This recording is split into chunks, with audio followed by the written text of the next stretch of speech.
el ABC Libertario, periodismo alternativo, independiente y libertario.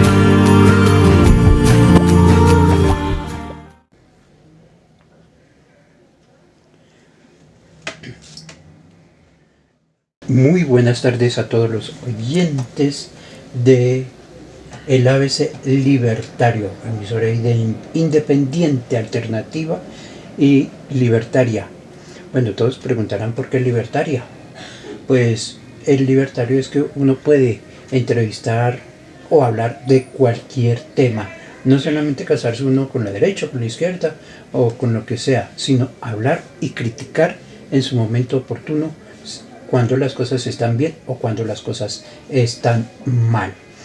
Hoy vamos a tener una gran entrevista en la cual consiste en un precandidato al edelato, pero primero que todo, antes de hablar de candidaturas o precandidaturas, vamos a hablar cómo es la presentación de este importante personaje, ¿no?, que ha venido trabajando por la localidad 11 de Suba. Así que vamos a arrancar y le vamos a decir muy buenas tardes a todos nuestros oyentes del ABC Libertario.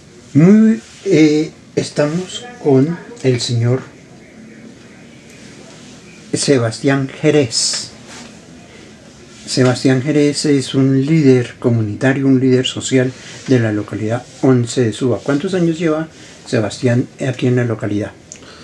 Buenas tardes, Carlos, y a toda la ciudadanía que nos escucha por este medio alternativo. Agradecer primero que nada la invitación y celebrar que sigan existiendo estos espacios de encuentros, de diálogo desde los barrios y pues defendiendo lo que es la prensa alternativa y comunitaria.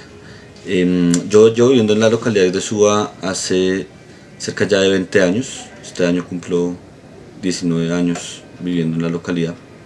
Llegué a mis 8 años a vivir en la localidad de lleno, ¿no? Digamos que antes de eso había era intermitente mi habitación, habitar la localidad por mi familia, pero ya de lleno, 19 años estarían cumpliendo.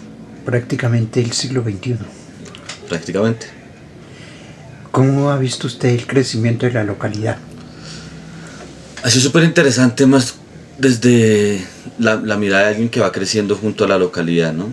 Yo llego a los 8 años a vivir en el barrio Lisboa, en la parte occidental de la localidad, de Opaceta Tibabuyes, y llego por una situación, digamos que podría entenderse como triste, si se quiere, y es que se juntan muchas cosas en mi familia. Se junta la pérdida de mi abuela materna, que fallece a situación de un cáncer de mama, y a la vez una situación económica compleja que venía con eso en mi familia. Entonces nosotros llegamos a vivir a Lisboa, en la casa de mi difunta abuela, porque se da una posibilidad de emprendimiento en el mismo barrio, en realidad en el barrio al lado, en el barrio Santa Cecilia, y mis padres colocan, en un primer momento hacen parte de la economía informal, popular y ambulante de lo que se conoce como la Plaza de Lisboa, que es el espacio de la carrera 154A entre calle 132D y 136, ahí al lado de la iglesia, un lugar pues que culturalmente es apropiado como plaza. Ahí llega mi madre a vender ambulatoriamente pues perros, hamburguesas, lo que se conoce como comida rápida, y a los meses se abre la oportunidad ya de tener un establecimiento. Entonces montan como un local comercial con los mismos productos, y es cuando ya nosotros llegamos de lleno al barrio. Y era un barrio totalmente diferente a lo que es en este momento, no en la aproximación cultural o las relaciones comunitarias, sino en la configuración misma material. Sí. Entonces era un barrio que solo tenía una calle pavimentada en las 2 manzanas en las que yo habitaba, ¿no? Pues yo era un niño de 8 años, para mí esas 2 manzanas eran una vaina gigante, ¿no? Ir del local de mi casa al local de mis papás, que caminando en estos momentos son 8 minutos, pues para mí esos 8 minutos era recorrer una distancia gigante, era para mí una vaina muy grande. Y todo era despavimentado, no había solamente había una calle pavimentada, y era una calle pavimentada donde nosotros íbamos a montar bicicleta y a jugar banquitas para no embarrarnos, porque pues, al otro lado cuando llovía pues nos embarrábamos. Porque tanto al costado oriental como al costado occidental era totalmente destapado. Destapado. Y sin tantas casas. Cuando nosotros llegamos, el proceso de urbanización, si se quiere llamar de alguna forma, aún estaba creciendo. No era una cosa como ahorita, pues que ya es raro encontrar un lote. En ese momento había muchos lotes. Un barrio de autoconstrucción total, no es un barrio pues que se haya generado por un urbanista, ¿no? Es más bien un barrio, inclusive mi abuela y mi tía que aún vive en el barrio, son casas de autoconstrucción que se organizaban entre la cuadra para echar la plancha de cada casa cada 8 días, que se organizaban para hacer el tejado cuando no había plancha, que lo hacían al son de un sancocho o un asado, un barrio totalmente de autoconstrucción. Y entonces ahí fue el crecimiento que uno empezó a ver, ¿no? En la medida que yo iba creciendo empecé a ver como ya no habían lotes, sino empezaban a haber casas, ya no habían calles destapadas, empezaban a pavimentarse las calles lentamente, muy lentamente. Esto principalmente gracias al gobierno de Lucho Garzón, que empieza a hacer una inversión importante en tema de las vías del sector, bueno, y pues a la administración local que estaba en ese momento y demás. Pero digamos, cuando uno habla con los señores y las señoras, pues que en este momento ya tienen un poco más de años, lo que me cuentan es como, no, nosotros queremos mucho a Lucho por lo que hizo en ese momento. Entonces, así fue como empecé a ver crecer el barrio, y pues a medida que iba creciendo, iba también creciendo hasta dónde podía llegar caminando, ¿no? Entonces ya empezaron a aparecer otros barrios, ya no era solo Lisboa, ya estaba también Santa Cecilia, estaba Santa Rita, Villa Cindy, yo estudié en la Toscana, ya podía llegar a la Gaitana, y junto con ello empezaron a ver los megacolegios. Y eso también era otro mundo, ¿no? Lograr conocer otros pelados, otros niños, otras niñas, y ver cómo los colegios iban creciendo. Entonces, ese fue mi primer momento, ¿no? Era mientras yo crecía el barrio, crecía la localidad, iba teniendo muchos cambios importantes. La llegada de Plaza Imperial para mí fue una cosa súper, pues, loquísima. Yo no conocía un centro comercial, yo conocía Subazar y nunca había entrado. Mis recuerdos de Subazar eran llegar ahí porque ahí pasaba la Contra Florida. ¿Ni siquiera conocía Centro Suba? Yo llegaba ahí por fuera, yo nunca había entrado a Centro Suba ni a Subazar, porque cuando mi abuela vivía, el bus para llegar a donde ellos nos dejaba ahí en la localidad de la Transversal 91, y ahí pasaba la Contra Florida, la Unicentro Chapinero, gran ruta, grandes amigos conductores de la Contra Florida, y ahí esa nos llevaba hasta abajo, hasta Lisboa. Entonces yo nunca entré, no sé qué era un centro comercial, y luego cuando construyeron Plaza Imperial pues fue toda una cosa súper impresionante entrar a un centro comercial tan grande, y también ya caminaba hasta el centro comercial, o sea, Lisboa hasta Plaza Imperial, un plan de domingo con la familia, era una cosa pues loquísima, eran muchos barrios, mucha gente, una cosa gigante. Conocer el Polideportivo La Gaitana en su momento implicó también ver pues que Suba era muy grande. Y tanto así que lo que terminó pasando, y hasta hace muy poco, pues era que el crecimiento de Suba y el crecimiento de Sebastián terminó en que Sebastián no salía de Suba.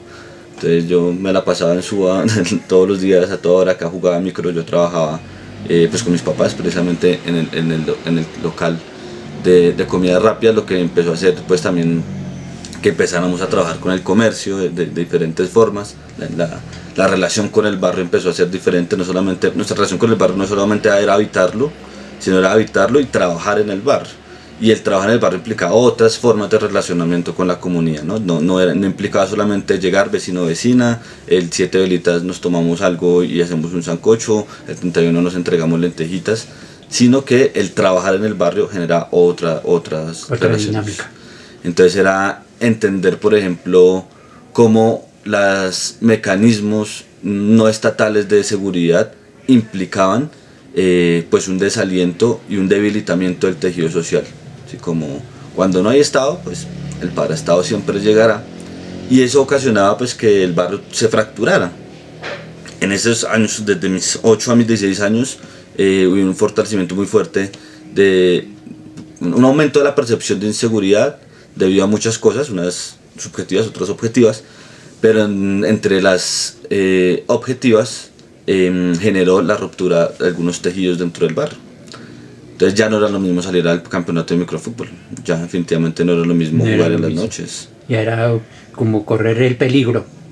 Ya el riesgo era otro, ya no era lo mismo organizarse en comunidad, ya no era lo mismo el comercio, porque el comercio implicaba cosas, ¿no? Entonces esas cosas que implicaba era que estaba trabajando hasta tarde, y entonces si trabajabas hasta tarde y eras el único local comercial, que implicaba estar solo, Sí. pero además que implicaba el único local comercial abierto cuando las personas venían en el Transmilenio, porque en la parada del alimentador de Lisboa, queda la última, arribita de la Plaza de Lisboa, en la 154A con 135 debe ser la última, y la gente que vivía en Villacindy y Santa Sila pues tenía que caminar un jurgo de tiempo, así estuvieran caminando súper rápido, pues eran 10-15 minutos, y los establecimientos comerciales que están abiertos a esa hora permitían una percepción de seguridad, o sea, como si te van a hacer algo, Sí. te metes al establecimiento.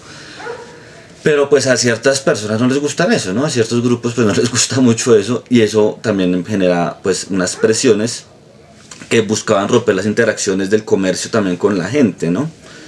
Y entonces pasaban cosas muy locas en ese momento. Entonces uno ya estaba, cuando llovía uno salía a jugar banquitas, a jugar ahí en el barro, con los vecinos y vecinas, y luego llegaban momentos en los cuales tenía que decir la tía, el tío, el primo, el amigo, el vecino, como no, entonces ya que están pasando panfletos, y uno ya como, ¿panfletos de qué? O qué, pues uno inocentemente no entendía la cosa, pero hubo un momento, por allá tuvo que haber sido como en el 2007, 2008, en el que se estalló una dinámica de aterrorizar a los jóvenes, pero en realidad era a los habitantes del barrio. Entonces el famoso panfleto de limpieza social, que se lee diferente cuando tú estás solamente habitando, durmiendo, llegando tarde de trabajo, de estudiar, que igual es una cosa que te acelera, a cuando eres comerciante.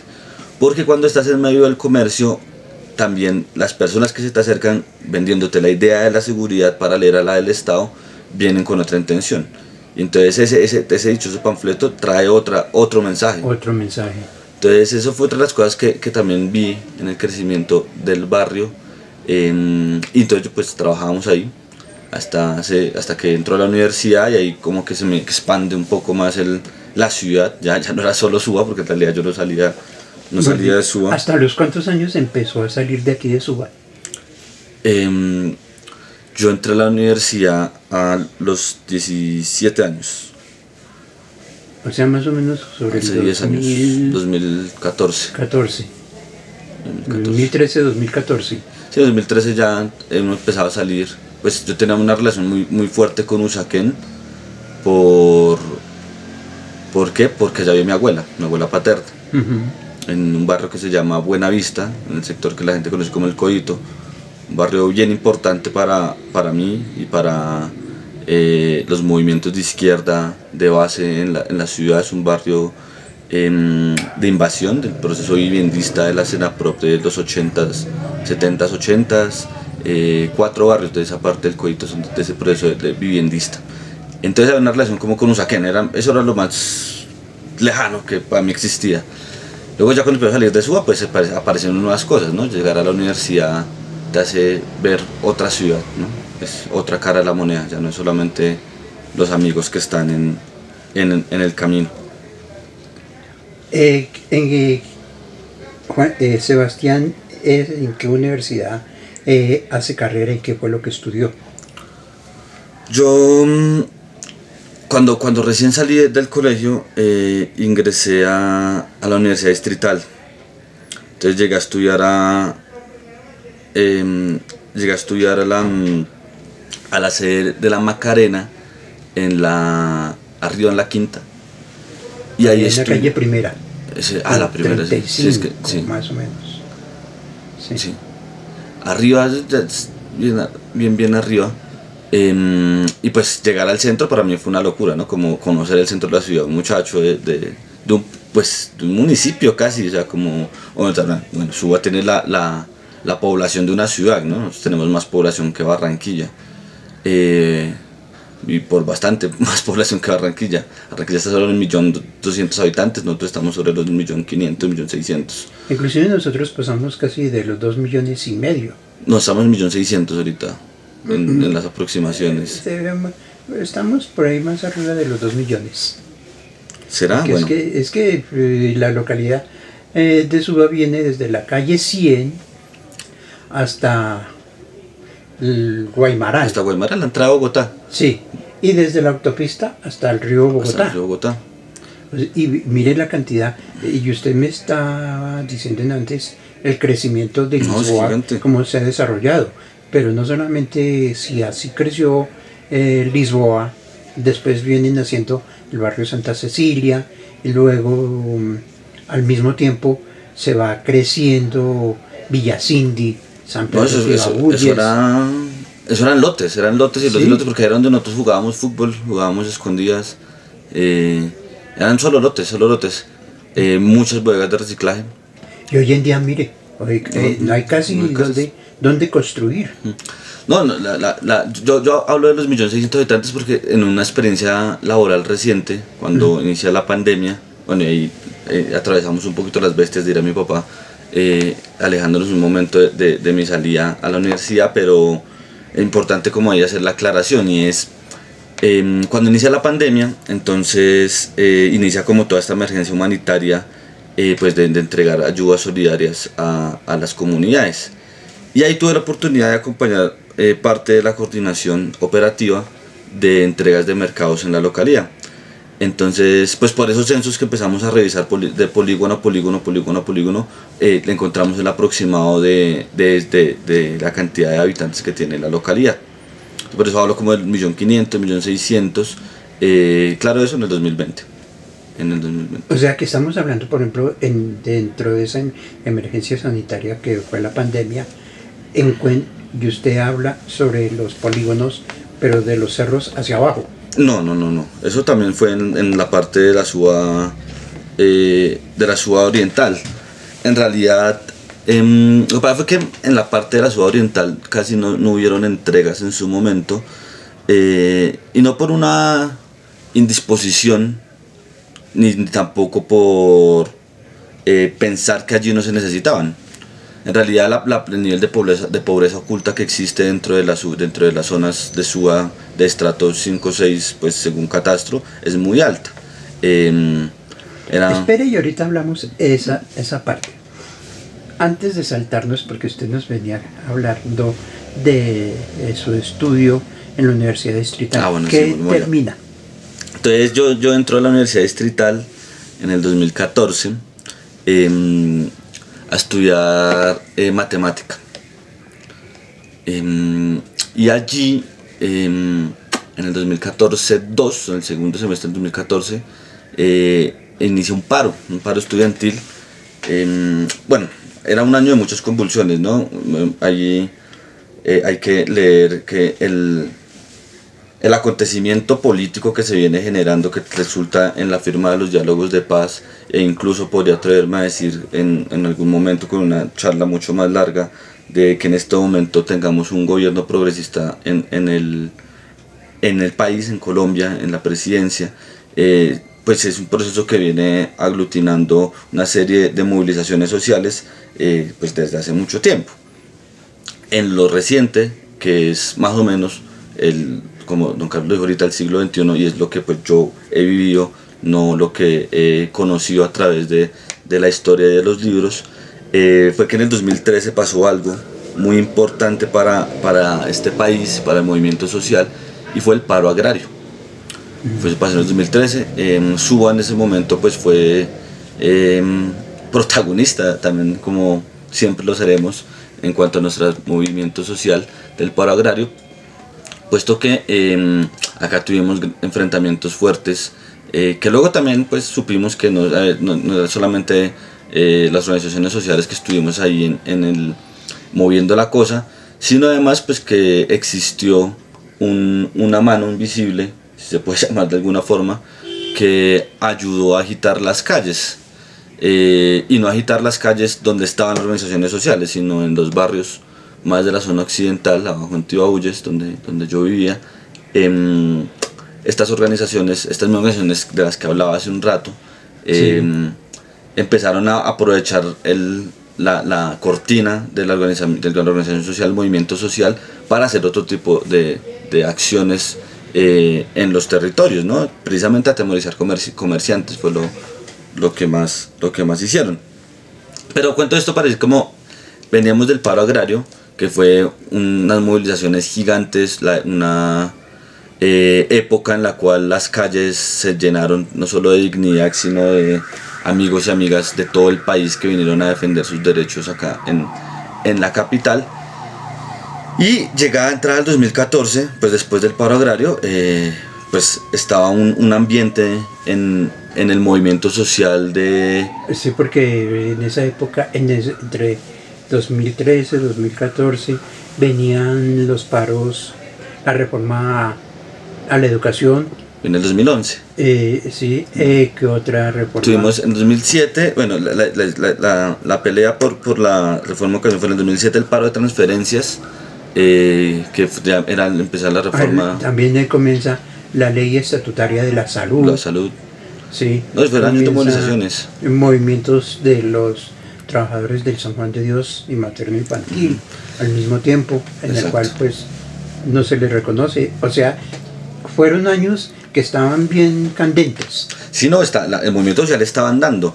Y particularmente pues en Bogotá tenemos la administración de quien hoy en día es presidente, del compañero presidente Gustavo Petro. En ese momento, parte de ese momento, él era alcalde de Bogotá.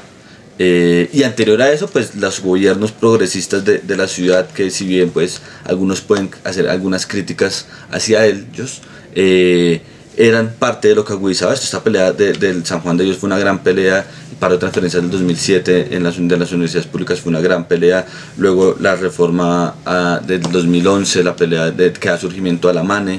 Luego de 2011 al 2013 tenemos el paro agrario. Luego en el 2014, ya cuando yo entro a la universidad, en la universidad distrital se estaba proponiendo una reforma para la separación de las facultades de ciencia y educación.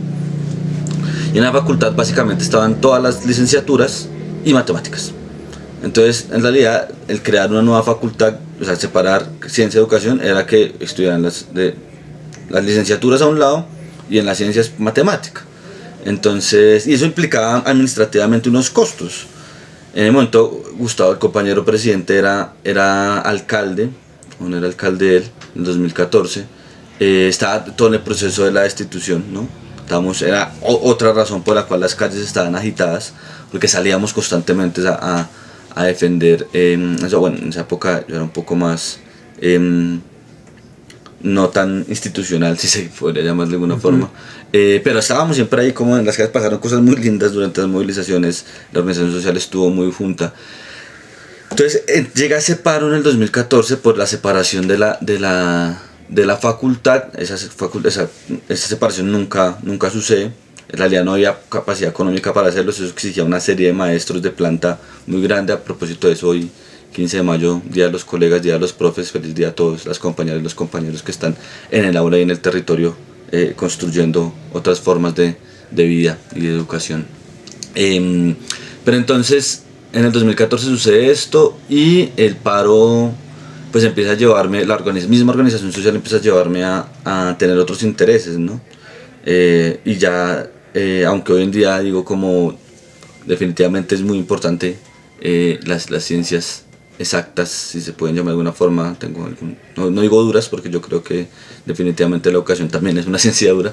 El movimiento social me lleva a tener otras inclinaciones y otras preferencias. Empiezo a acercarme a algo que yo he dejado en stand-by porque también había pasado esa universidad, y era las ciencias sociales. Entonces regreso a una universidad a la cual pues había pasado y no cuento esa parte, pero eso es ahí relleno. Entró a la pedagógica, la Universidad Pedagógica Nacional. Soy docente de ciencias sociales, y ahí llego en el 2016.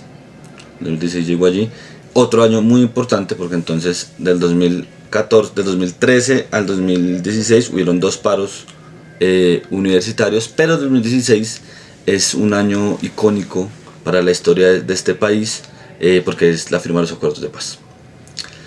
Entonces estar en medio de la firma, de la composición social que generaba la firma de los acuerdos, los debates, los diálogos, las mismas clases, el compromiso de la academia para con los acuerdos, pero además en un proceso de resistencia constante con el gobierno distrital, porque ya en ese momento estaba Peñalosa.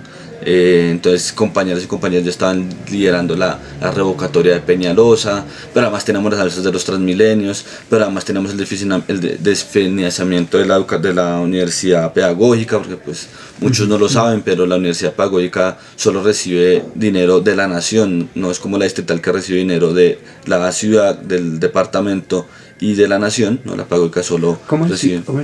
Vaya despacio. La universidad distrital recibe dineros de la nación, sí, del distrito, sí, y del departamento. Sí. Pues hasta ahora se sabe eso, y eso nadie lo sabe, casi. Solamente se sabe que recibe plata del distrito. No. La universidad distrital, por su cobijamiento, bueno, será otra larga historia de cómo se compone el consejo directivo de la universidad, pero sí recibe un recurso del departamento, no tan alto como del distrito obviamente, sí. pero sí recibe un recurso.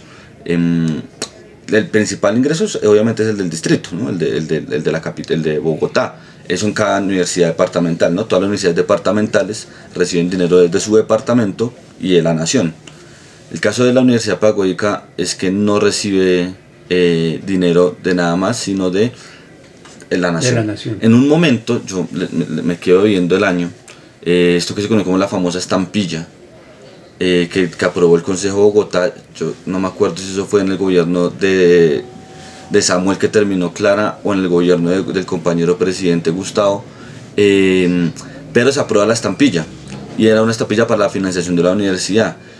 Si no estoy mal, y me puedo equivocar en lo que voy a decir, con parte de esa estampilla fue que en la Universidad Pedagógica se renovó la biblioteca. La biblioteca de la universidad estaba un poquito descachalandrada. Sin embargo, el edificio está totalmente destruido. Y es que ya ¿cuántos años lleva ese edificio? No, ese edificio es que lleva desde que era el Instituto Pedagógico Nacional para Señoritas, y eso ya fue en el 60 y pégale. Desde los años 60. Inclusive antes, creo. Y ya la universidad existía desde más atrás. Entonces, no, ese edificio está un edificio muy pesado, ¿no? Pues obviamente por las dinámicas arquitectónicas y lo que llamamos coloquialmente como de la rusa, eran materiales de otro tipo, un edificio supremamente pesado. O sea, decía uno de mis profesores de la universidad, como acá tiembla y por las ventanas es más fácil que por la escalera. Eso, un buen temblor deja el edificio pues muy mal. Pero entonces esa es la razón por la cual la universidad, en el 2016 teníamos un problema de desfinanciamiento muy fuerte. Muchos no saben, pero por ejemplo acá en la localidad de Suba nosotros tenemos una sede de la Universidad Pedagógica. ¿Qué parte? En la parte al lado del Centro Comercial Santa Fe, ahí en tras Villa del Prado, la sede de, se me olvidó el nombre de la sede de la Universidad Pedagógica allá, Valmaría. Es un lote gigante. Había unos planes, se supone cuando se adquiere ese lote, se hacen unos planos de que ahí sería la universidad completa. Eso nunca Salmona regala esa diseño, pero nunca se hace. Ahorita hay un proyecto, una propuesta para construir allí, no sé bien en qué están en este momento, pero la Universidad Pedagógica Nacional en este momento tiene la sede de la 72 con 13, la sede de Valmaría, que sacan la 186 con, no me acuerdo, atrás al lado del Centro Comercial Santa Fe, al lado del patio de Transmilenio, no sé con qué carrera será eso. Está la sede del Parque Nacional, que es una casita chiquita en Comodato, bien arriba del Parque Nacional. Sí, está la sede, esa es viejísima, es una casita chiquita. Y ahí quedaba en una época la sede de la licenciatura de Educación Física. Ahora la Educación Física es en Valmaría. Entonces acá en Valmaría, acá en Suba, tenemos Educación Física, Recreación, Turismo y electivas que se relacionan con ellas. Algunas electivas de Biología también se ven allí. En la sede del Parque Nacional está toda la facultad aparte de la Facultad de Artes, ahí están más que todos los que hacen escénicas y plásticas.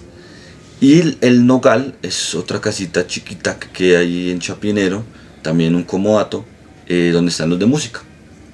Y esa es bueno, hay una sede de posgrados, cerca de 53, Sí. pero pues, esa ya es una sede más de oficina, pues más administrativa, unos salones más pequeños. Pero eso es lo que tiene la pedagógica. Entonces en el 2016 en el 2016 además teníamos un centro cultural que luego tuvimos que entregarlo, porque la plata no alcanzó, fue parte de las luchas de que la plata se acabó, fue como hacia el 2018 se entregó. Bueno, tenemos el Museo Pedagógico, que es está dentro del Instituto Pedagógico Nacional, que es el colegio de la universidad, que queda en Usaquén. En el 127 con novena, exactamente. Y que hoy en día el rector del IPN fuese quien en el momento en el que yo estoy narrando fuera el rector de la universidad, profesor Atortúa. Y entonces se vinieron los acuerdos de paz, se vino un nuevo paro. En medio de los acuerdos tuvimos paro por el problema de la financiación. Se firman los acuerdos y en el 2017 volvimos a tener paro al final del 2017, y luego ya el paro del 2019, que fue justo después de la contienda electoral que tuvimos hace 4 años por la alcaldía y por el consejo y las juntas administradoras locales. Ahora también pasan las presidenciales de Petro del 2018, de Petro versus Duque. Ese también fue un momento interesante de la convulsión ahí, porque también tuvimos un paro antes de eso. Bueno, una asamblea permanente más bien. Sí, sí. Pero menciono tanto los paros como la organización social, porque yo sí creo que es muy importante señalar que en estos últimos años pues fue una serie de luchas que se fueron acumulando, lo que posibilitó que en este momento tengamos el gobierno que tenemos, de lo que ya sucedió. Pues obviamente el estallido social de los últimos 2 años tuvo sus implicaciones también, que detonaron, pues como que llenaron el vaso. En medio de su experiencia de trabajo social y más aún como docente y profesor, me imagino, de matemáticas. No, ahora de ciencias sociales.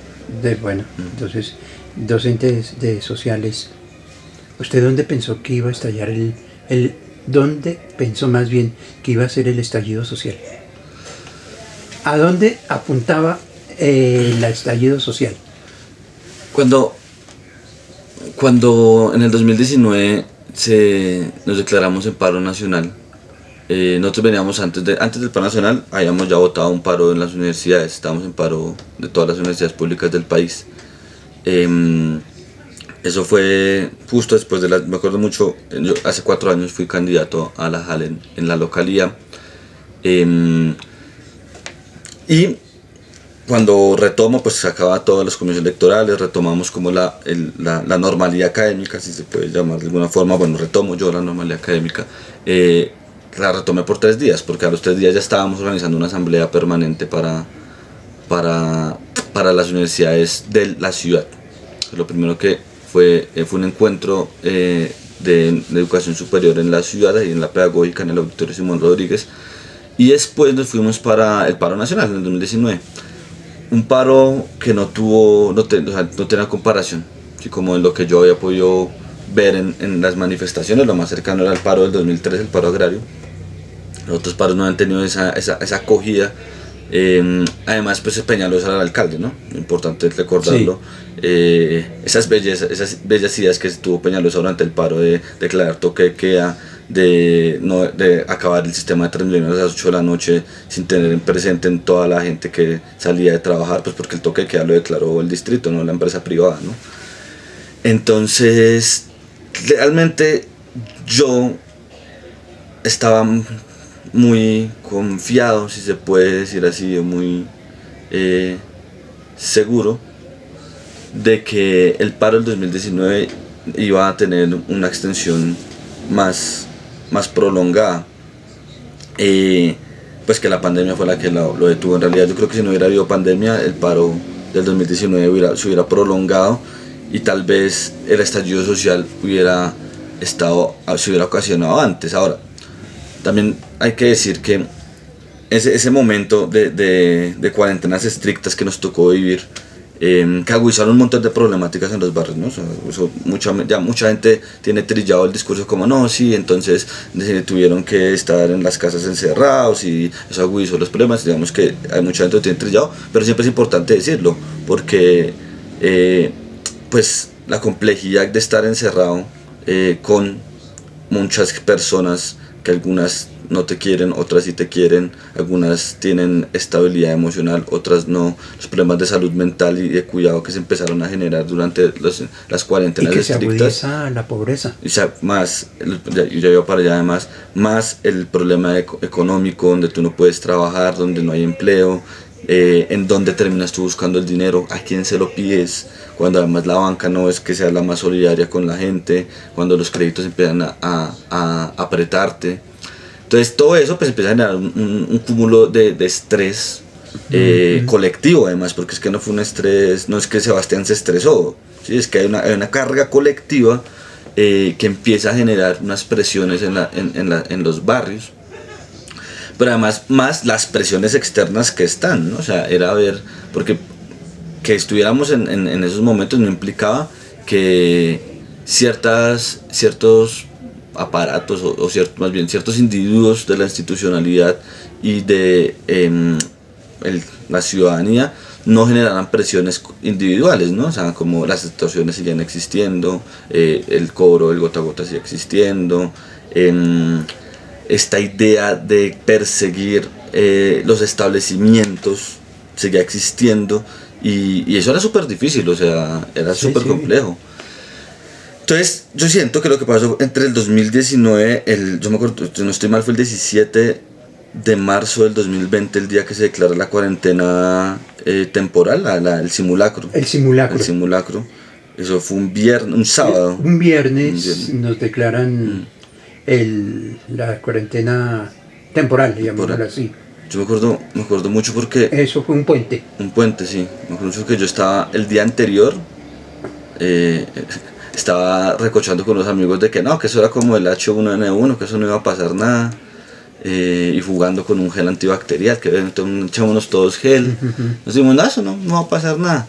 Y yo creo que así estaban muchos, ¿no? Pues todos, yo qué siento, ¿no? Yo me fui esa noche a bailar salsa, ahí a la 19 con Quinta, y bailé salsa toda la noche, y llegué al otro día a trabajar, cuando mi trabajo se convirtió en que ya nunca más dejé de trabajar porque la pandemia sí inició en serio. O sea, sí fue una cuarentena, sí era de verdad.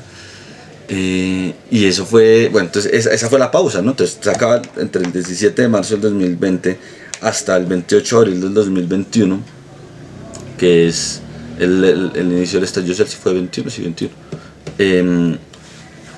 Ese lapso de tiempo lo que sirvió fue como para acumular esos estrés colectivos, esa presión colectiva que había, esa indignación además que nunca desapareció, porque es que la veníamos trabajando en el 2019, es que nunca dejamos de sentir la indignación.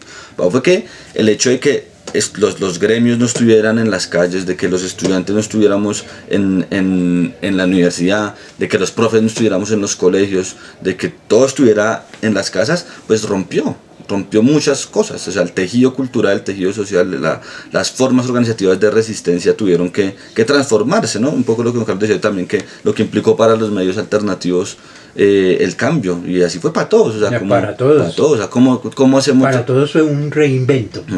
Pero en cuanto al estallido social, en mi concepto no, yo pensé que era Soacha, porque Soacha siempre ha sido un hervidero de pobreza, de desigualdad, porque uno mira hacia Casucá, hacia la parte de abajo, lo que es Barrio Latina, Barrio Latina, hacia los cerros, la pobreza que hay, ¿no?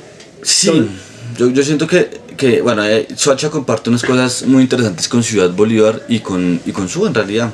Nuestros niveles de pobreza acá, lo que pasa es que cuando uno acá en Suba hace el promedio, pues la parte más estratificada cuadra caja.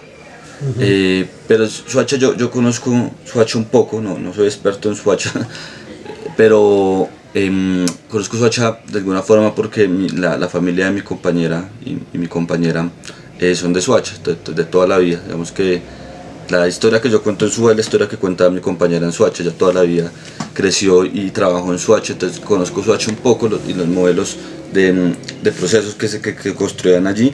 Y yo realmente creo que la forma de resistencia que se generó en Soacha es muy similar a la de Suba y la de Ciudad Bolívar. Pero es que históricamente el sur, o lo que en algún momento se conoció como la Media Luna Sur, tenía unos procesos sociales mucho más fuertes, ¿no?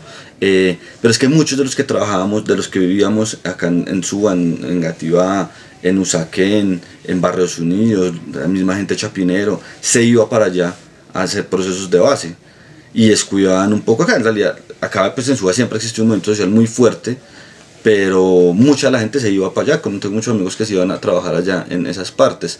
Entonces allá había un poco más de fortaleza, si se quiere llamar de alguna forma.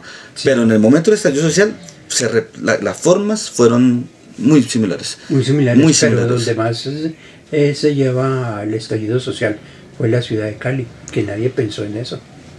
Allá sí fue el estallido social que... Sí, lo de Cali. Sucedió. Lo de Cali ya lo de Cali fue... tiene otra dimensión grande. Y además que hubo mucha injusticia en ese momento. No, lo de Cali, pero lo de Cali es otro, yo creo que eso es un tema también, otro vaso que se derramó, ¿sí? Allá ese vaso tenía de otra agua, porque las formas organizativas de Cali también venían siendo cada día más atacadas. Las estructuras que hacían parte de la institucionalidad, si se quiere de alguna forma, en el Valle del Cauca y en Cali, pues cada día eran mucho más agresivas y definitivamente Cali tiene una cosa, pues que eso sería para hacer un estudio social un poco más amplio. Yo he ido un par de veces a Cali, conozco la ciudad y su composición geográfica, pero además muchas veces pasé por Cali porque iba hacia el Cauca, hacía algunos trabajos pedagógicos en el Cauca. Y pues el Valle del Cauca es un paso no obligatorio ni tampoco necesario, pero sí habitual para las redes de narcotráfico. Lo que hacen, lo que tiene unas implicaciones diferentes, ¿no? Sí. Porque Bogotá no distribuye, Bogotá recibe. En cambio Cali sí es una ciudad motor de que mueve cosas, y pues no solamente del narcotráfico, sino de todas las rentas criminales que se generan alrededor de lo mismo. Entonces, pues por eso Cali fue mucho más agresiva, ¿no? Hay cosas que pasaron en Cali, como la muerte de Junior Jane, fue una cosa que la gente no se esperaba, la forma como matan a Junior Jane, una cosa que uno dice como, pero bueno, un cantante, un líder social importante, lo que hizo en Buenaventura fue muy importante. Pero además no era solo Cali, la que estaba pasando en Buenaventura era terrible, y que era otro acumulado de luchas históricas del paro cívico de Buenaventura, venía fortaleciéndose, luego se debilitaba, luego estaba, luego no estaba, y esas cosas pues iban algún día, un momento a detonar. Entonces lo que pasó en Cali fue una detonación pues, de una ciudad importante de la ciudad, del país, con una historia muy interesante. Por ejemplo, el proceso viviendista tiene un surgimiento en Cali muy importante, precisamente porque allá fueron algunos de los lugares donde al empezar a construir la ciudad las personas empezaron a organizarse para tomar los predios comunales.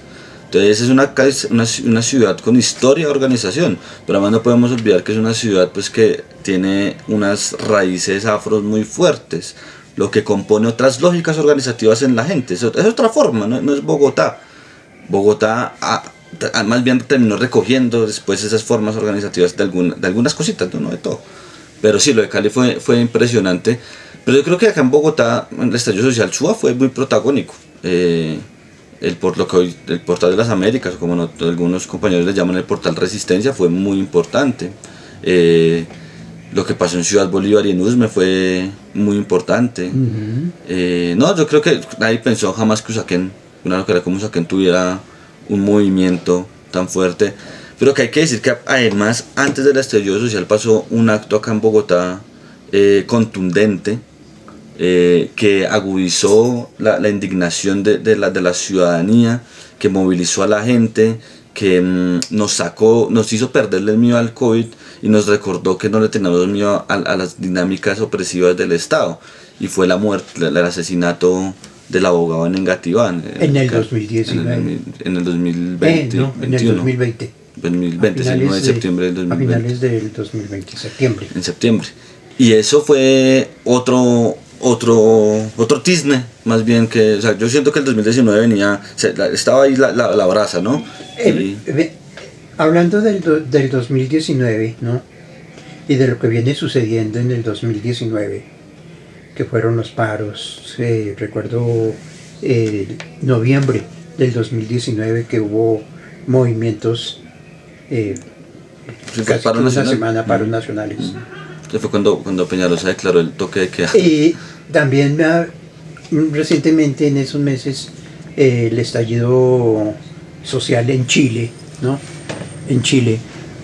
Y tan al mismo tiempo, ¿por qué las cuarentenas mundial? ¿No? Porque recordemos que también Hong Kong venía en procesos de paros, manifestaciones, Japón, Corea del Sur también, y muchos países del mundo estaban convulsionando en ese momento. Entonces, después me puse yo a reflexionar un momentico, ¿por qué las cuarentenas como tan aparentemente quieticos? Guardémoslos y que no protesten. Después me pongo yo a investigar una serie de documentos, ¿no? Y obvio, no recuerdo el nombre del que crea el grupo, o un grupo económico del Foro Económico Mundial, ¿no? Que es el que lidera todos estos procesos hasta de la misma pandemia, ¿no? Sí. Entonces, ¿qué relación hay detrás de esto? Ustedes como líderes sociales nunca han compaginado eso. El Foro Económico, el grupo de Bilderberg, las encerronas o las cuarentenas, ¿no han relacionado esto con las protestas sociales y por qué el encerramiento?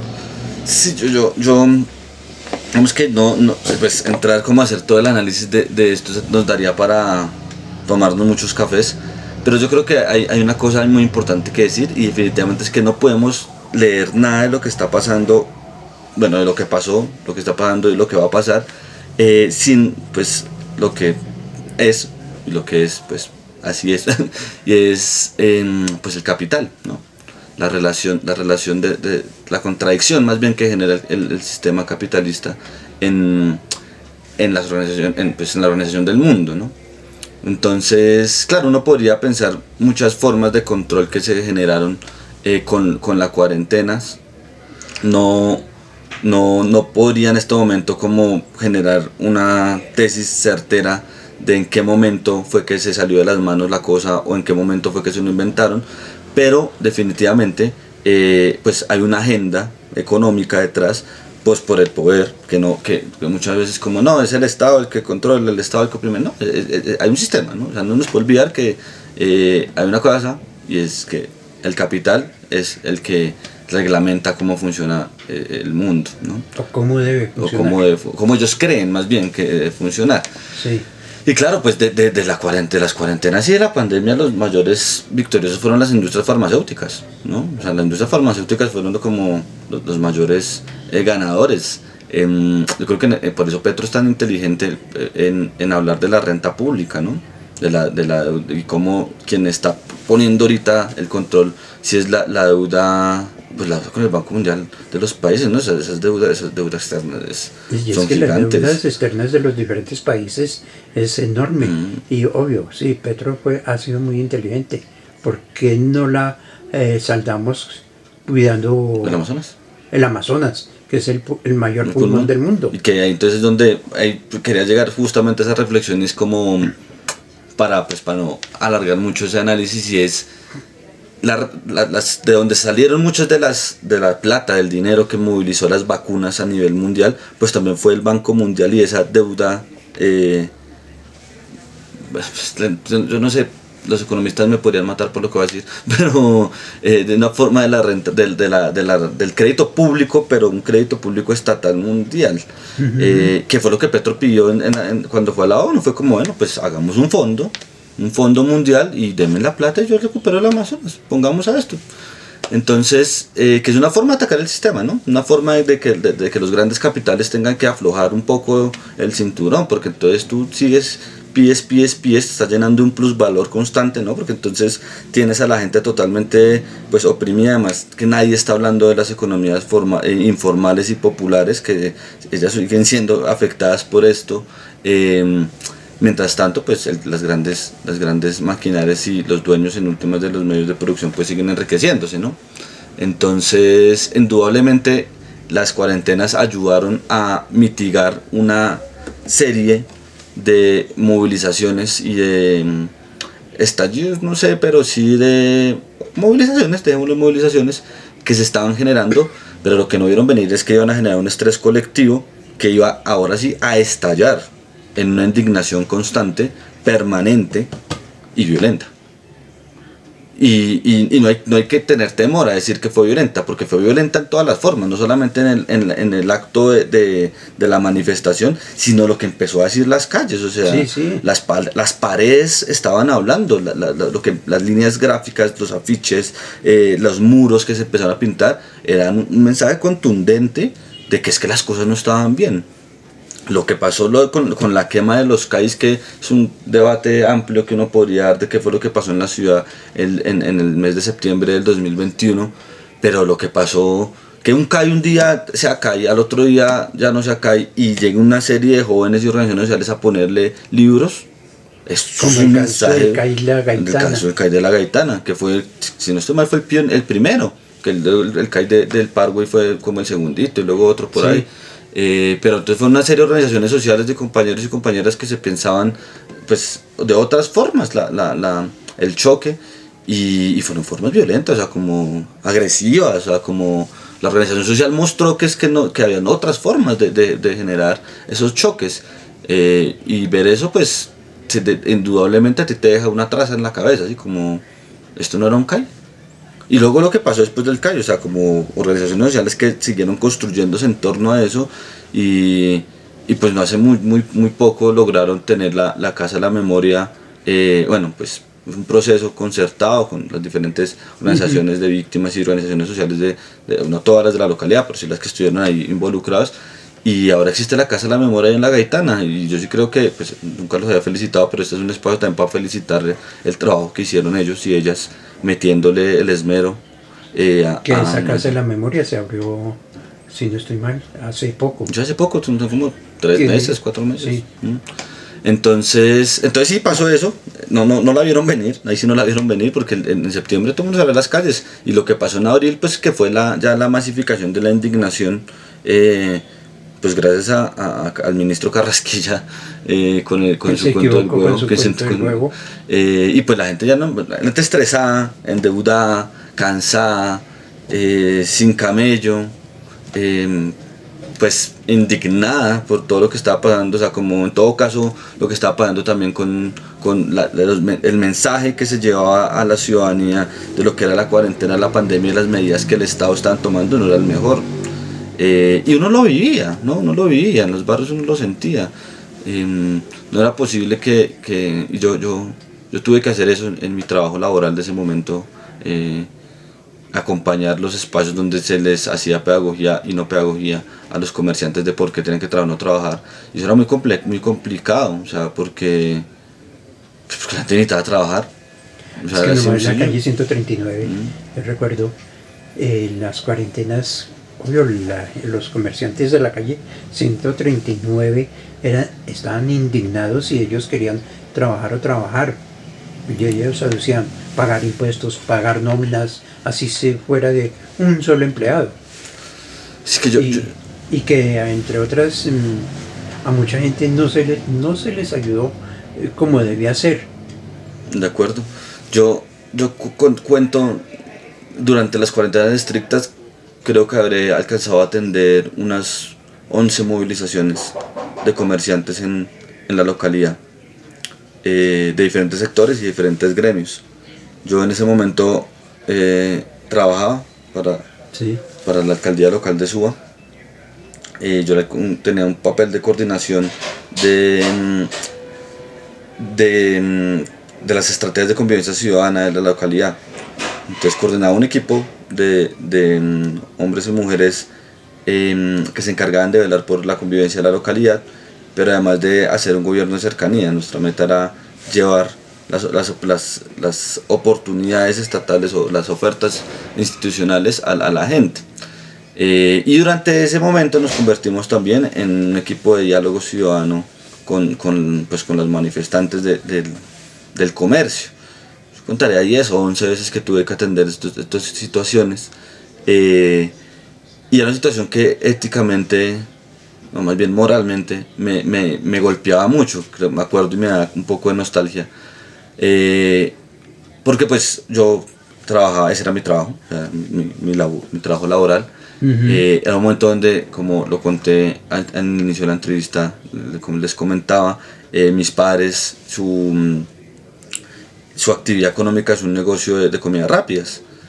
Y durante esos momentos, durante los primeros meses de la cuarentena, no pudieron trabajar.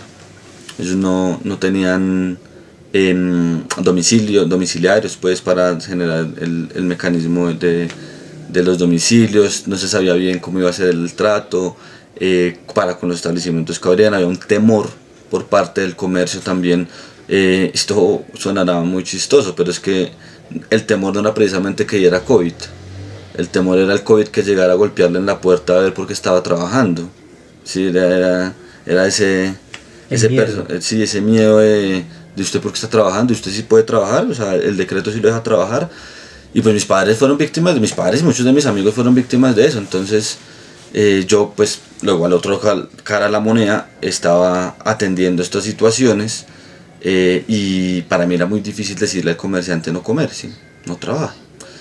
Lo único que yo pensaba en ese momento eran los relatos de mi padre y de mi abuela. Mi abuela y mi padre, pues también junto a ella, eran vendedores ambulantes de flores. Ellos vendían flores en los cementerios. Entonces mi papá cuenta que cuando mi papá tuvo que prestar servicio militar en el año 91, él cuenta que era como la tercera o la cuarta vez que la policía tenía contingentes para prestar servicio militar en la policía, que antes era solo en el ejército. Y que la labor que le ponían era ir a recoger a los vendedores de flores de la calle, quitarles las flores y llevarlos a calabozos o dejarlos por ahí botados. Pero les quitaban las flores. Entonces él contaba eso siempre con mucha nostalgia, pues porque yo lo digo como eso es ser un traidor no solo de clase, sino al gremio, al barrio.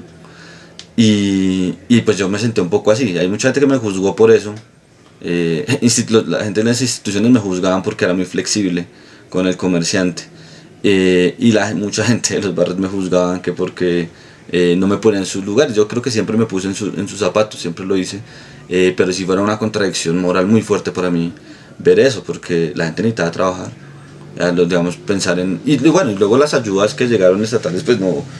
Yo creo que muchos tuvieron espíritu, o sea, realmente era una cosa que sí estaban pensadas como con espíritu para ayudar, pero no estaba pensando en las realidades de la gente. Entonces, en primer momento, no me acuerdo exactamente en qué mes fue, sale una iniciativa para apoyar microempresas, pymes y aún no eran emprendimientos, sino iniciativas productivas. No sé si ya en ese momento les llamaban emprendimientos. Pero entonces le pedían a cada establecimiento nómina. Y pues es que la mayoría de los establecimientos comerciales no pagan nómina, porque son las unidades, unidades productivas, son los lugares comerciales que básicamente son de la familia y le generan un ingreso a la familia. Entonces hablemos de la papelería, una papelería que no pudo trabajar durante todas las cuarentenas. ¿Qué nómina iba a generar? O sea, ninguna, era mi papá y mi mamá ahí trabajando y si al caso mi hermano. El mismo establecimiento de comercio de mis papás, ahí trabaja mi papá, trabaja mi mamá, trabaja mi hermana menor, trabaja una amiga del colegio de mi hermana menor, trabaja en este momento que ya otra vez hay normalidad, la hermana de una compañera mía del colegio y la hija de la vecina. Y así siempre ha sido, ahí se han trabajado siempre como nosotros, o sea, como ahí trabajo yo, ahí trabajo mi hermana. Los más conocidos. Exacto. Entonces ahí mi papá y mi mamá siempre al frente, pero entonces ahí trabajó mi tía, trabajó mi tío, trabajó mi primo, trabajó mis dos primos, mis dos hermanas, la familia vecina, los pajaritos, ahí trabajaron toda la familia, pero ahí no hay una nómina. Ahí no hay una nómina, todos vivíamos de eso, y era un ejercicio colectivo y de solidaridad durante la pandemia muy fue madre, pero ahí no hay una nómina. Y así un montón de establecimientos. Sí, es que más que todo, ahí históricamente, y los que no conocen, hay que decirles, después de que César Gaviria, llamémoslo con nombre propio, ¿no? César Gaviria, a comienzos de los años 90, acaba con la industria, con los famosos bienvenidos al futuro y los tratados de comercio. En ese entonces acaba con la industria que había en Colombia, porque mucha industria, tanto de Bogotá, Medellín, inclusive Cali, han ido desapareciendo con el tiempo. Entonces, ¿qué quedan de eso? Las microempresas y microempresas familiares. Y que se sostienen con las uñas, o sea, de verdad se sostienen con las uñas. Eso es una cosa que yo no sé, la gente a veces no lo dimensiona, pero es que la carga pues de impuestos que se pagan pero es para los pequeños, porque esto no es para los grandes, o sea, eso no es para los Ardidalures ni es para los Santo Domingo, no, la carga es para los pequeños, o sea, acá quienes llevamos del bulto somos los pequeños comerciantes.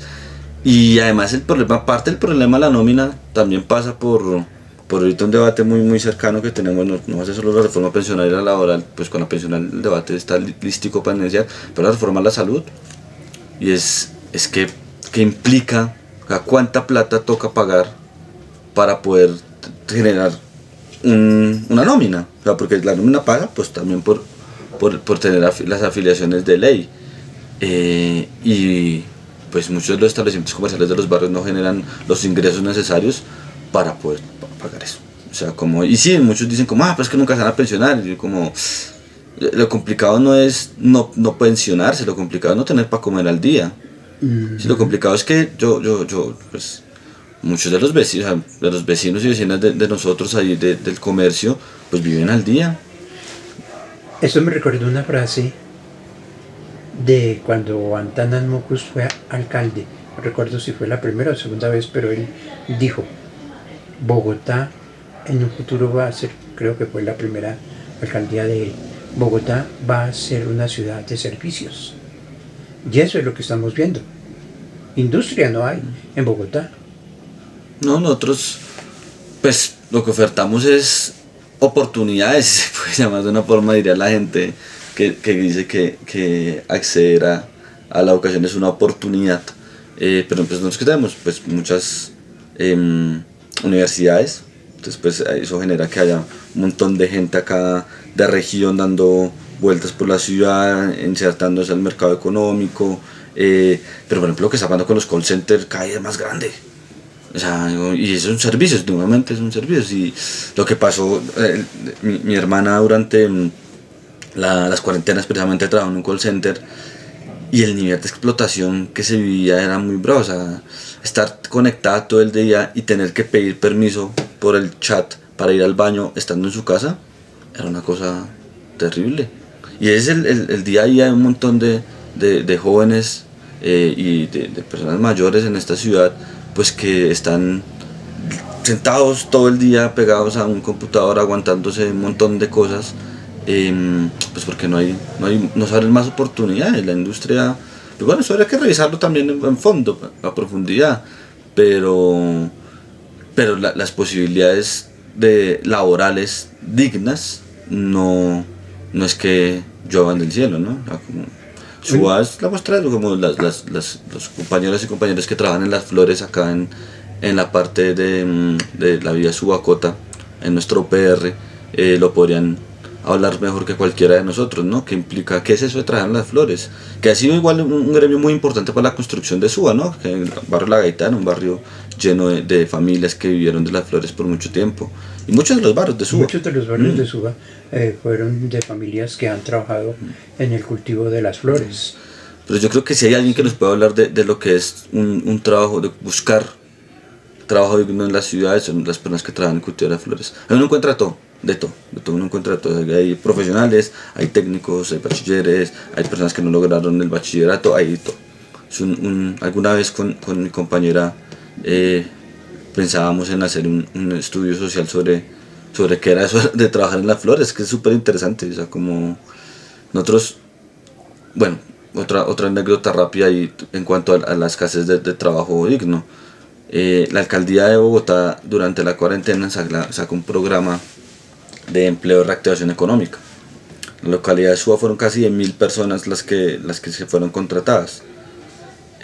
Más de la mitad de las personas contratadas tenían estudios superiores al bachillerato.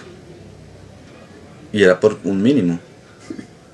Entonces, Es que, y hablando de ese trabajo digno, más bien yo no diría digno, sino todo lo contrario, indigno. Porque es que un profesional hoy en día ganar un mínimo, o por ahí si al caso a duras penas, salario y medio, es lo que se gana un trabajador profesional hoy en día. ¿No? Es que uno ve... Ni siquiera llegan a 2 salarios. Bueno, hay compañeros, yo tengo compañeras y compañeros que saliendo de la universidad ya a dictar clase, el año pasado una compañera le estaban pagando 900.000 pesos y se los pagaban en una bolsa de ¿cómo se llama? De este sobre de Manila. De Manila. O sea, eran tan, voy a usar la palabra irresponsables, por no decir otra palabra, que le pagaban allá en un sobre de Manila sus 900.000 pesos mensuales. Pero olvídese de prestación de servicios, olvídese de todo, o sea, tome 900.000 pesos mensuales y es profesional. Entonces, no hay posibilidad, o estos contratos por prestación de servicios donde les pagan el mínimo, pero por prestación de servicios, de que les pagan el salario mínimo y tienen que pagar su salario y su pensión de esa misma plata. Entonces les termina quedando menos de un salario mínimo pues de capital ahí. Yo creo que hay un problema y por eso las reformas son tan importantes, hay para hacer la cuña, por eso el salir a defender las reformas de este gobierno del cambio es tan importantes, no son reformas construidas para empobrecer a la gente como algunos lo han dicho, no son reformas construidas para potenciar la vida, para alimentar la vida, ¿sí? Porque es que vivir no es fácil. O sea, vivir es la resistencia de muchas de las personas. O sea, resistir no solamente es que hoy en día ya no se está viviendo, se está sobreviviendo. Porque hay que mirar el costo de vida, obvio.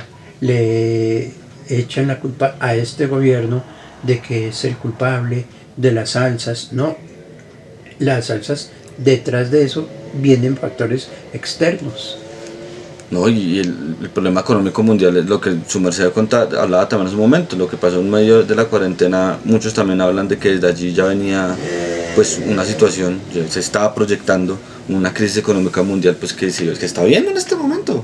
O sea, y no pasa solamente por el conflicto que tienen Rusia y Ucrania. O sea, están pasando cosas que pues bueno, tendríamos que tener más tiempo para hablar de ellas, pero definitivamente el problema del trabajo en la ciudad es un problema que está generando muchas de las problemáticas que la gente cree son externas, y hablemos de inseguridad, hablemos de desnutrición, hablemos de enfermedad, hablemos de suicidios, hablemos de salud mental. O sea, todo esto tiene una fuerte pues atravesado por el trabajo, por la necesidad de comer, y como o sea, el comer es necesario, o sea, hay que vivir. Y cuando uno entonces empieza a ver toda esa luz, pero la propuesta de seguridad humana del compañero presidente es muy válida. O sea, todo esto que está pasando con los servicios públicos es duro. El aseo está supremamente caro, y es una cosa que hace 4 años. Yo me acuerdo que hace 4 años, cuando fui candidato al legislato de Suba, me llamó un amigo contador que estaba trabajando en ese momento con la empresa de aseo. Y me dice, en Suba está pasando una cosa muy particular, es que no se sabe qué se está cobrando. Yo no le paré bolas, yo estaba ahí como en la cosa, ahí como no, que la campaña. Cuando un día estaba tomando un tinto con mi mamá, y mi mamá me dice, como esta empresa tiene huevo. Y yo como, ¿qué pasó? Cuando me muestra de un periodo al otro, el aseo ya se había incrementado 20.000. Y yo ya como, ¿pero qué está pasando? Luego hubo un momento en como que eso yo no le seguí el hilo. Pero hace 4 meses, otra vez mi papá me dijo como, ¿tú sí te has fijado en el recibo de la luz? Ah, porque entonces fue cuando el aseo empezó a cobrarlo EMSA, ya no lo cobraba el acueducto, ¿no? Antes el aseo se pagaba con el recibo de la alcantarilla de Bogotá. Y ahora entonces lo empezó a cobrar EMSA. Y yo dije, no me he fijado. Mi papá tenía organizados los últimos 4 recibos de la casa y los últimos 4 recibos que le han cobrado en el local. Y uno no se explica qué es lo que están cobrando. Uno no se explica. Yo de sapo me puse a llamar a la familia. Como venga, que usted ha visto el recibo. Sí. ¿Y qué por ir? No, me bajó. A otros les baja. Y otros, no, a mí me subió y me subió mucho. Y no, ya pasé una queja. Y es como, bueno, pero ¿qué está pasando? Pero lo cierto, lo único cierto y el producto de todo esto es que eso genera una variable a fin de mes de no saber si te van a cobrar más o te van a cobrar menos. Y en realidad mucha de la gente vive contadita la plata del sueldo al fin de mes. Y esa variable del aseo te termina jodiendo. O sea, te está Sí, y es que, por ejemplo, en este mes a mucha gente, a muchos hogares, el servicio de aseo les llegó muy caro. Por ejemplo, aquí nomás, en este sector, 22.000. Cuando en el mes anterior estaba como en 14.000. No es que no te explique. Se subió casi, diría yo, el 100%. Sí. Sí, y entonces... obvio, va a hacer unos reclamos y nadie le responde. Sí, ¿no? Y es el problema también del Estado. Yo creo que esto es muy importante decirlo. Esto no me lo inventé yo, en realidad surge de una serie de reflexiones que hacíamos con mi compañera sobre qué debe hacer el Estado en lo pequeñito, ¿no? Yo creo que es muy importante pensar en lo pequeñito, así como en el barrio, en la localidad, pero en el barrio, en lo pequeñito. Y es que puede hacer el Estado. Yo creo que parte, ella le llamaba a eso funcionarios bisagra, que son los que abren y cierran las puertas y las ventanas. Sí. Y algo que es como, lo que tenemos que buscar es dejar que haya tantas filas en el CAE, que ya no hayan tantas llamadas en espera en los call centers, sino sacar a los funcionarios a que le respondan a la gente qué es lo que está pasando. Y es que qué mejor forma de saber qué es lo que se está cobrando de aseo que venir a recorrer la cuadra y ver, bueno, cómo es que se está organizado esto, qué es esto, pues cuántas, si hay una cocina, si es una casa, si hay casas que están no tiene gente viviendo y les sigue cobrando un berraco. Hay casas que tienen una sola, hay casas como la donde yo vivo en este momento, que es una casa de 3 pisos, pero es una casa de 3 pisos de 3 por 12, creo que tiene, de 3 prioritarios, pues que tiene solo una cocina. Pero hay lugares donde cobran de esas casas 3 cocinas, porque asumen que 3 pisos, 3 cocinas. Y es que así en muchos hogares, no solamente los hogares son los que están llevando el bulto, también el comercio, ¿no? Y más que todo el pequeño comercio, lo que hablábamos. No, el pequeño comercio es el que más afecta por todo. Sebastián, en caso, por ejemplo, le hago esta pregunta. Si usted llegara a ser edil, ¿qué entraría a jugar aquí? Y en medio de lo que hemos venido hablando. Yo creo que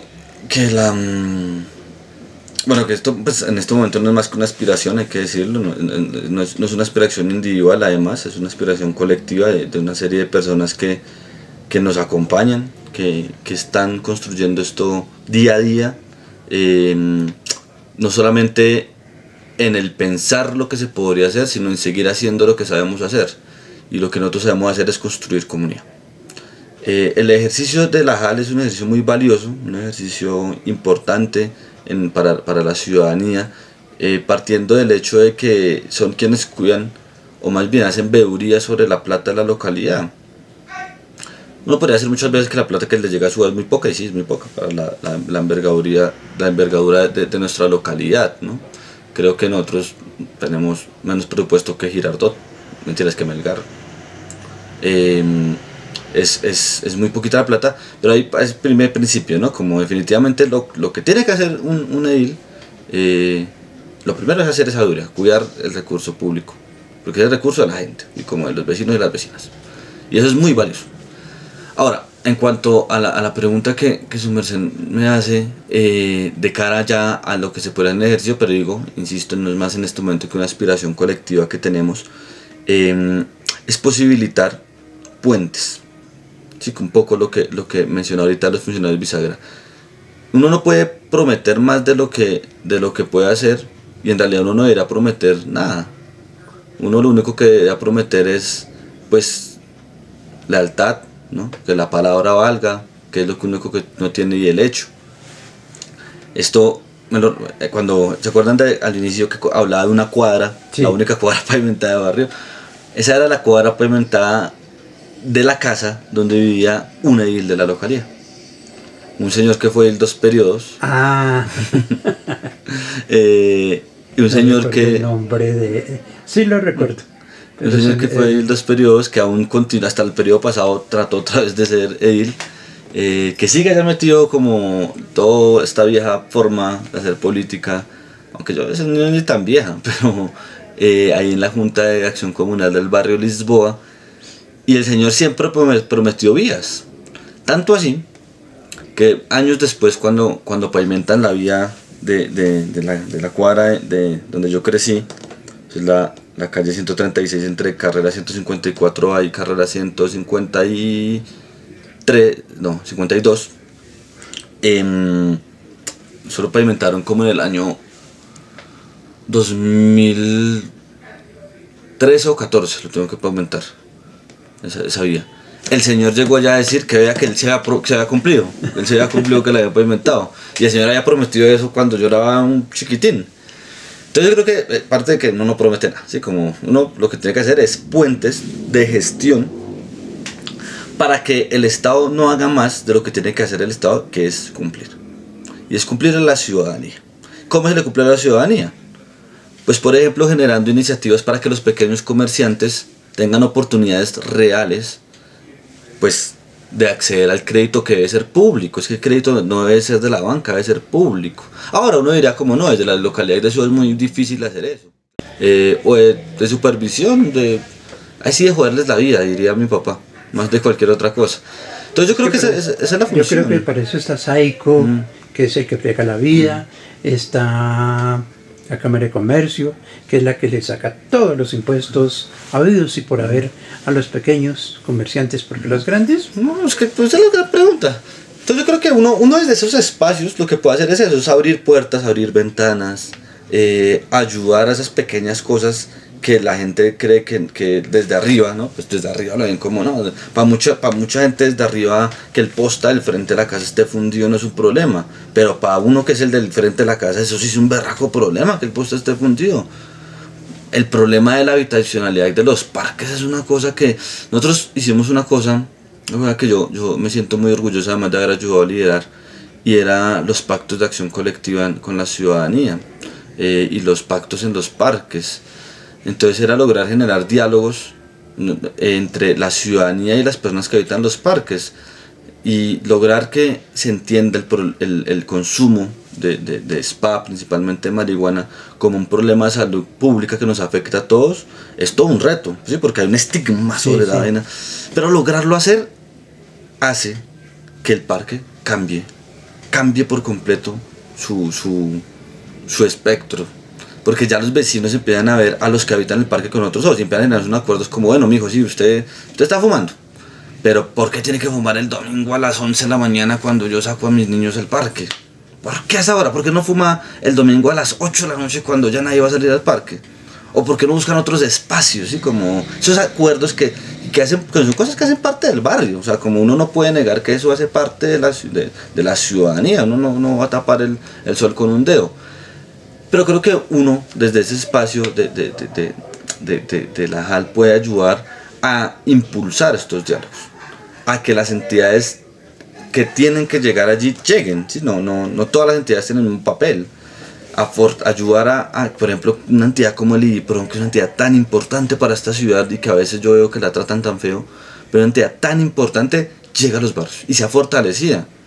Yo creo que entrar a apostarle a la construcción de los planes de desarrollo local y distrital es muy importante, porque el recurso tiene que llegar a lo que tiene que ser. Entonces, por ejemplo, el IPRON no tiene recurso y el IPRON dirá tener mucho recurso. Para llegar a los barrios, sí. sí, y más que todos los barrios vulnerables, que es donde más se ejerce todo lo que usted está narrando. No, es una cosa, el nivel de explotación en algunos barrios, bueno, no, ella no va a hablar de Suba, pero sí de la ciudad, de niñas, niños, jóvenes y adolescentes es muy alto. Es muy alto, o sea, como lo que uno ve en la entrada a María Paz, yo voy algunas veces a María Paz por unos compañeros que tienen una asociación de recicladores allí, y pararse 5 minutos, es que no es más, o sea, es pararse 5 minutos en la esquina a ver lo que pasa, es terrible, es terrible. Claro, una renta criminal que coge todo, acapara todo, es pelearles muy complejo, pero el nivel de explotación de niños, niñas, jóvenes y adolescentes es altísimo. Y a uno como profesor esa vaina le duele, o sea, como ver las escenas que uno ve es terrible. Y creo que una entidad como el IDIPRON guarda las proporciones. No estamos acá diciendo que sean pues los salvadores del mundo. Ningún héroe nunca ha salvado a nadie. Al menos pero sí ayuda a mitigar. Rescatar sí, a toda esa juventud. Exacto. Y no solamente eso, porque hay otra manera de rescatar la juventud es a través de el arte, la música, la pintura, el deporte.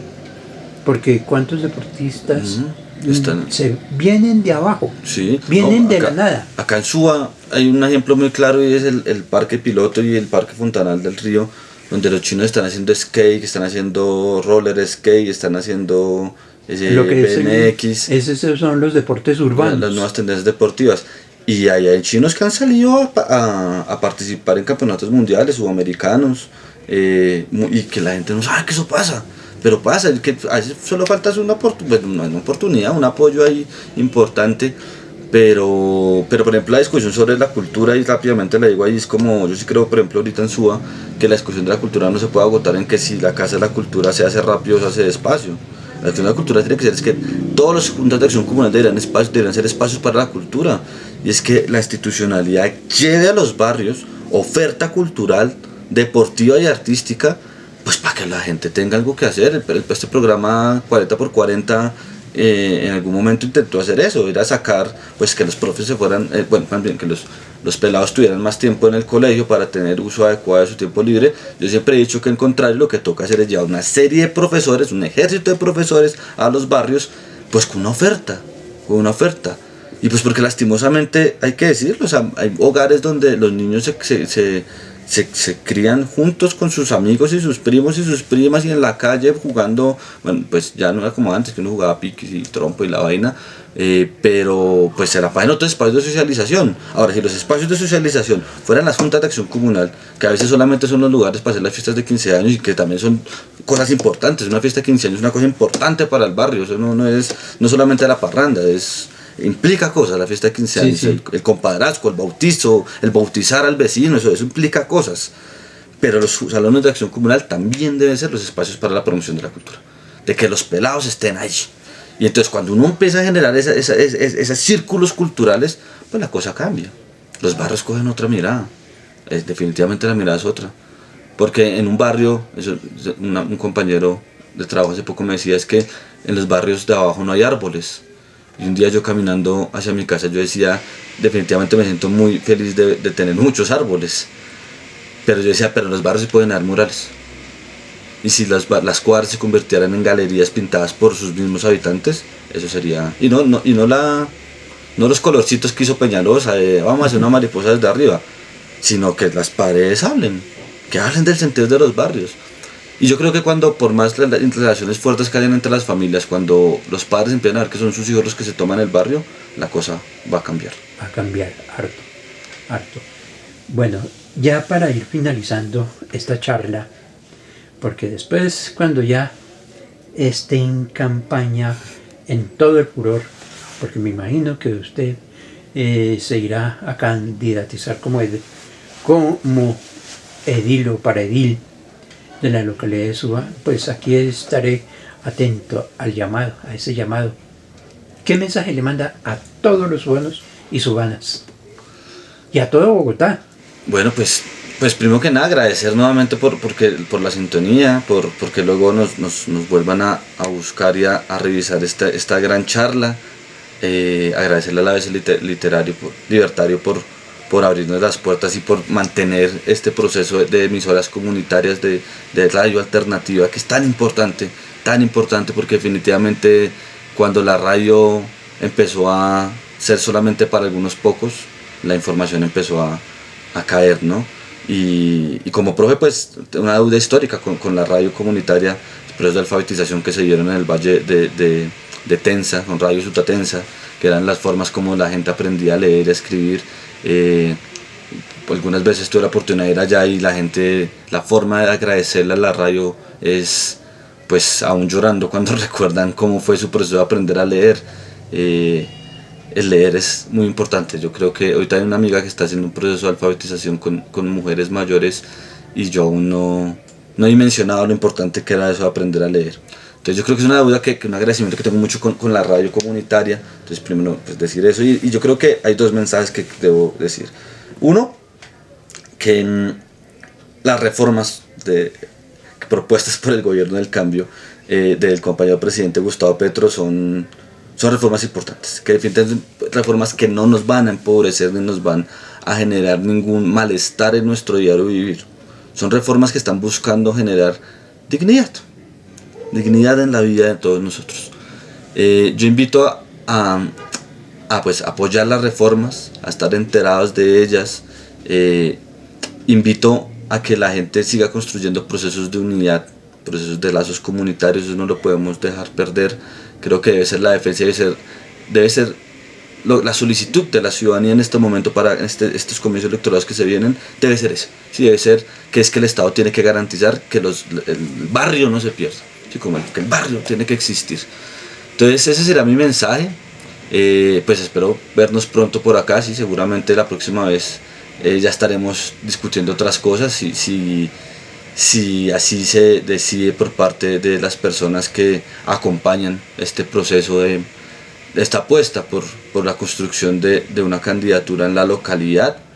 De ser así, aquí estaré muy feliz de hablar con todas y con todos, y de no ser así, espero también me vuelvan a invitar para charlar de esta localidad tan linda a la que amo y en la que vivo, y creo que seguiré viviendo por mucho tiempo, que es Suba. Nuevamente, pues, un feliz día de los profes y las profes para todos mis colegas. Bueno, muchas gracias, Sebastián Jerez, por haber aceptado la invitación.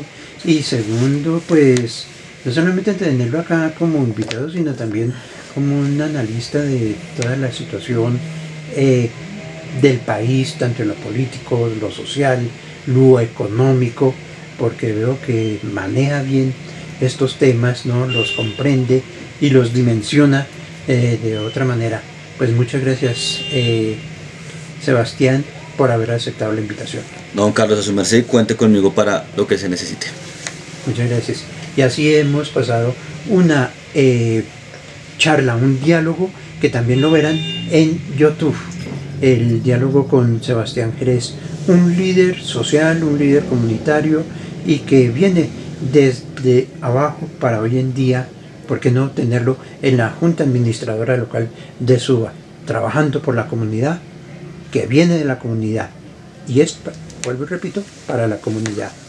Porque somos gente de barrio, nunca gente de bien, somos gente de barrio. Gente de barrio, escuchen bien, gente de barrio. O sea que a todos una feliz tarde, una feliz noche, y seguiremos con nuestra programación del ABC Libertario, emisora independiente, alternativa y libertaria. Feliz tarde, feliz noche.